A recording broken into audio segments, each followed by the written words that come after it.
সম্মানিত দর্শক মণ্ডলী, হযরত আবু মাসউদ খুদরি রাদিয়াল্লাহু তাআলা আনহু সূত্রে বর্ণিত, তিনি বলেন, একদা নবী করিম সাল্লাল্লাহু আলাইহি ওয়াসাল্লামের নিকট এক ব্যক্তি এসে একটি বাহন চাইলেন। তখন নবীজি বললেন, তোমাকে বাহন দেওয়ার মতো কোনো ব্যবস্থা আমার কাছে নেই, তবে তুমি অমুকের কাছে যেতে পারো, হয়তোবা সে তোমাকে কোনো বাহনের ব্যবস্থা করে দিবে। অতঃপর লোকটি ওই ব্যক্তির কাছে গেলেন। যাওয়ার পরে তিনি তাকে একটি বাহনের ব্যবস্থা করে দিলেন। অতঃপর সে আবারও নবী করিম সাল্লাল্লাহু আলাইহি ওয়াসাল্লামের নিকট এসে এই বিষয়টি জানালেন।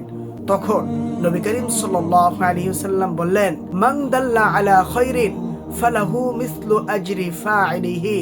যে ব্যক্তি কল্যাণের পথ দেখায়, সে ব্যক্তি ওই কল্যাণকর কাজ করার সওয়াব পায়। এটি সুনানে আবু দাউদ শরীফের 5129 নম্বর হাদিস।